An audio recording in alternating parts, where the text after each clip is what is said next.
Yo, welcome back to another broadcast of the Weekly with me, Neff. This article comes from World of Real. Some cool news that we've gotten here. Let's read into the article by Jordan Rumi. It reads, Danny Boyle's 28 years later, shot on an iPhone 15. This is certainly an intriguing update on Danny Boyle's 28 years later. It turns out that the film was shot on an iPhone 15. 28 years later cost $75 million to produce, which makes it the priciest film ever to be shot on a smartphone.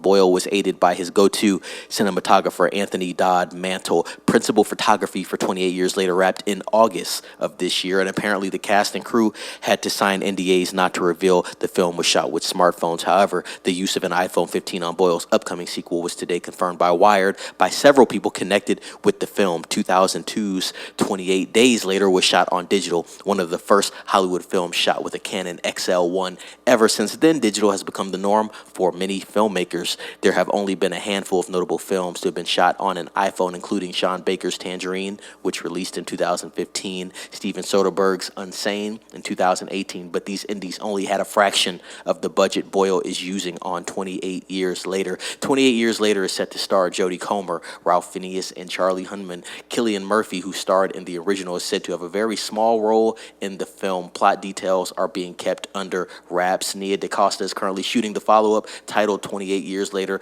The Bone Temple. Earlier in the year, after a heated bidding war, Sony prevailed and acquired the rights to Boyle's 28 Years Later trilogy, which will be written by Alex Garland. It was a hot package, and a few studios were in the running for the rights, including Warner Brothers. Sony is producing and distributing. The last film Boyle directed was 2019's Yesterday, a sweet but very slight Beatles-themed rom-com that felt like an anomaly with Boyle's usual grim filmography.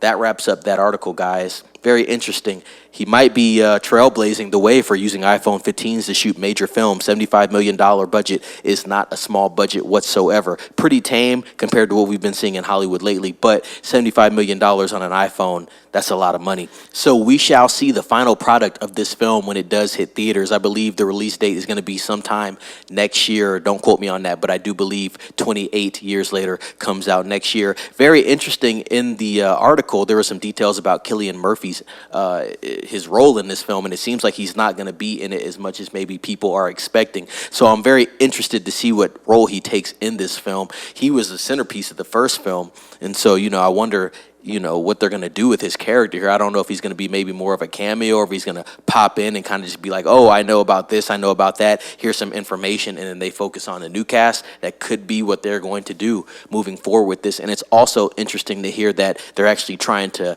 expand upon this story and pump out more sequels. This was a story that kind of went dormant for a while, so it's very interesting to see that it's been revigorated and it's coming back to the mainstream on a big level, big budget. So we will see what 28 Years Later has to offer on an iPhone 15. And by the way, funny tidbit, iPhone 16 is now released, so I don't know if it's going to look outdated. Anyway, with that being said, guys, comment down below. Are you excited for 28 Years Later? Have you seen 28 Days Later, 28 Weeks Later? Let me know if you're a fan of that or the zombie genre. With that being said, like, subscribe, share with a friend, and as always, be safe. It's Neff signing off.